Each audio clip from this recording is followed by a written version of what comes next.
What's up, guys? I'm just going to document what a date with myself looks like. So this is the second one I've done. I chose not to go out to eat or anything. Well, first off, I'm not hungry too. I just thought a park would be better. And so I just got done at the first day of PSI. I've already taken the class, so I'm auditing is what it's called. So you basically just retake it with a fresh perspective. I wouldn't say it's as impactful, but you still do hear things, and since you've gone through new things, certain things resonate differently. So yeah, right now I am at a park. I'm just gonna stay in my car, have the windows down, and I actually got this cool thing called a blind date with a book, so I'm gonna be able to open that.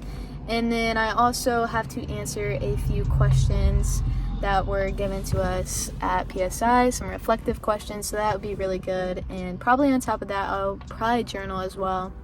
And during this time, I'm not on my phone, only to film, to document this experience. So yeah, this is a date with myself. Okay guys, we got the package. Open it up.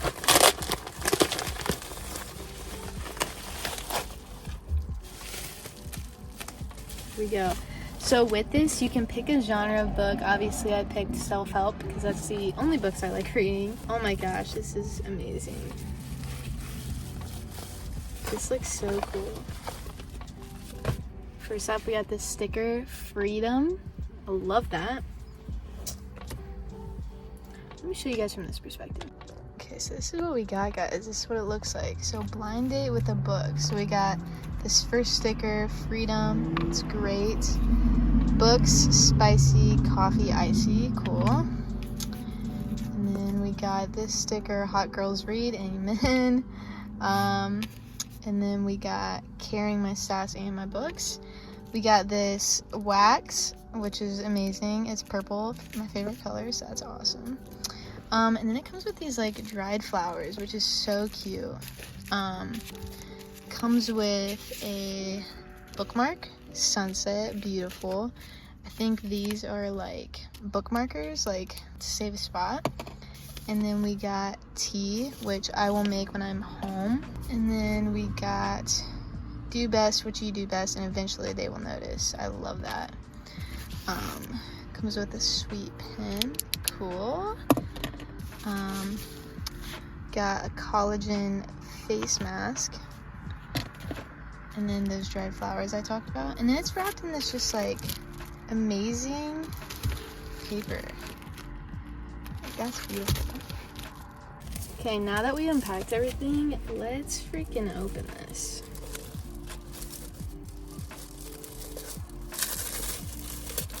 I hate destroying it. That's so sad.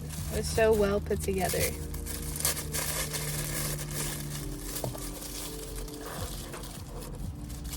I'm so excited to see what book I got. I hope it's not one I already have.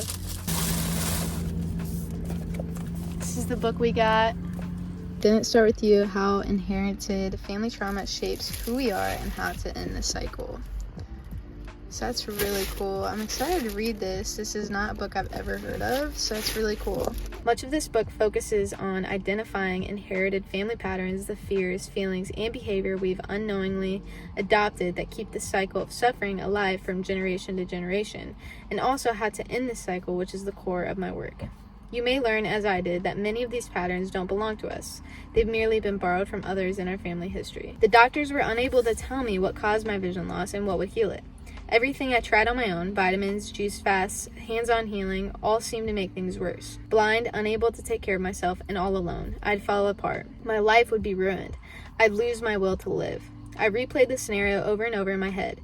The more I thought about it, the deeper the hopeless feelings embedded in my body. I was sinking into sludge. Each time I tried to dig myself out, my thoughts circled back to images of being all alone, helpless, and ruined. What I didn't know then, that was the very words, alone, helpless, and ruined, were part of my personal language of fear. They echoed traumas that took place in my family history before I was born. I wondered why I gave my thoughts such power. Other people had adversity far worse than mine, and they didn't dwell in the depths like this. What was it about me that stayed so deeply entrenched in fear? It would be years before I could answer that question. You know, it's so crazy that this is the book I got, like, and I'm opening this right after PSI, because if any of you have been to PSI, what you talk about is, like, right before I left, what we were talking about is from 0 to 4 years old, you already have 50% of your programs and beliefs, like, instilled into you. So it's just crazy, and obviously that's a lot because of your parents and how you were raised. And so yeah, it's just crazy that this was the book that was in the package that I opened. So I'm gonna keep reading this, and then I plan to go home, maybe do the face mask and tea tonight. But before I can do any of that, I need to journal and answer the questions, and I will let you guys know what those questions are, because I think those will be beneficial for you guys to answer as well for yourself. I'm gonna catch you guys up real quick. Don't know what this angle is, don't worry. But basically this guy is saying that, like, there's something wrong with his eye, and he goes to this training, and he says, so the trainer asked him, who do you think you are not to have eye problems? And anyways, he finds out that no matter what my eye was doing, it no longer had to be the defining factor for how I was doing. And I relate to this so much, because since my ACL injury, so here's a story. I went to the local grocery store to, like, pick something up, and the cashier lady had asked me, oh, how's your day? And I had a crutch with me. And I was like, good. And it genuinely was a great day. She looks at my crutch and was like, well, that's a lie. And I was like, what? That's not a lie. First off, if you already thought that, why'd you ask? Second, no, that's not a lie. I had an amazing day. Just because I have a crutch it's not the defining factor for how I'm doing. And so I just really resonated with that, because I feel like so many times, like, people blame their circumstances and what's going on, that affects, like, how they're doing. They let that be their identity and, like, let that affect their reality when it doesn't need to. So just thought I'd share that with you guys. Oh my gosh, they just said another great thing I had to share with you guys.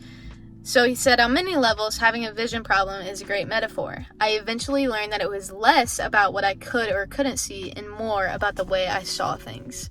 Our perception is everything, guys. Like, the way you view the world is deeply rooted in your beliefs and your program. So what you see, other people may not see it the same way. Perception is interpretation. So the way we perceive things, that's how we think it is. But really, no, it's not. Man, I just had to share that with you guys. It is so powerful. Another powerful thing that I just read is that no experience is ever wasted. Everything that happens to us has merit, whether we recognize the surface significance of it or not. Everything in our lives ultimately leads us somewhere.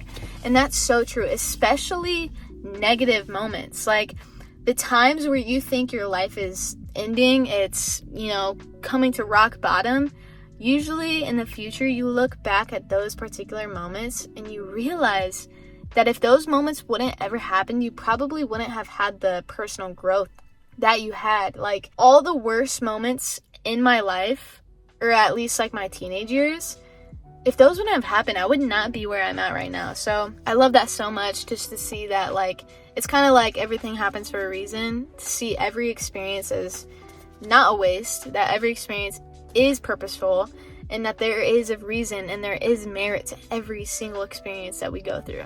Okay, guys, this one could possibly be, like, the most powerful for you guys. Just, like, talking about our parents and that how important our parents really are to us, whether we know them or not. Let me just read a lot of this and listen. Open your ears. If you're meant to hear this, you're gonna hear it. The great teachers understand that where we come from affects where we go, and that what sits unresolved in our past influences our present. They know that our parents are important, regardless of whether they are good at parenting or not. There's no way around it. The family story is our story. Like it or not, it resides within us.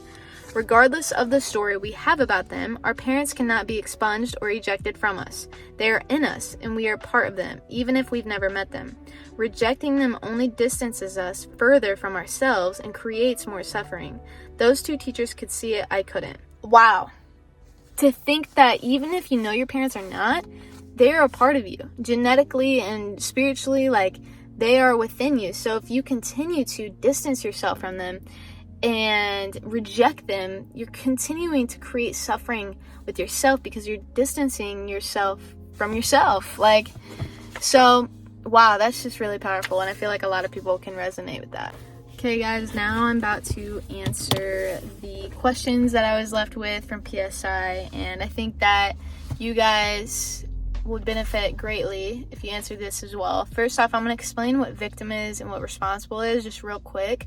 So, victim is what a lot of people operate out of. You don't want to operate out of that. Victims, they will never fail because they'll always have somebody else to blame. They always are blaming other people, no matter what. They never take responsibility.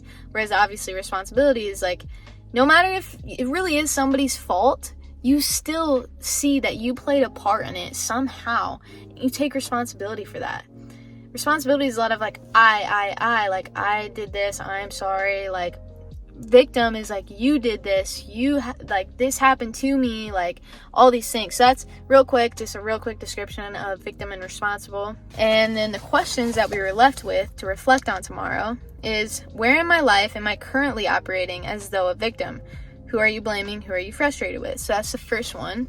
Very deep, very introspective, very hard to answer, but it truly will help you. We have, what are the payoffs? So basically what that means is like, you do gain something from it. So what is that? And then, what is this costing me and others? So by being this way, how am I ripping other people off? What is it costing me and others? So I think that's a great questions to answer for yourself and see where you're at, where you're currently operating at in life, and how you can grow your awareness in that to be able to change. Good morning, everyone. The date with myself, I didn't do everything that I was going to do, like, the face mask and stuff, but some unexpected things came up. That's okay. It still was good. I usually, would do more, but it's not how it worked out, but that is okay. And now I'm on to the second day to PSI. And but I just wanted to show you guys what a day with myself looks like. Again, like I said, I would usually do more, but that's okay. And I recommend that you guys do the same.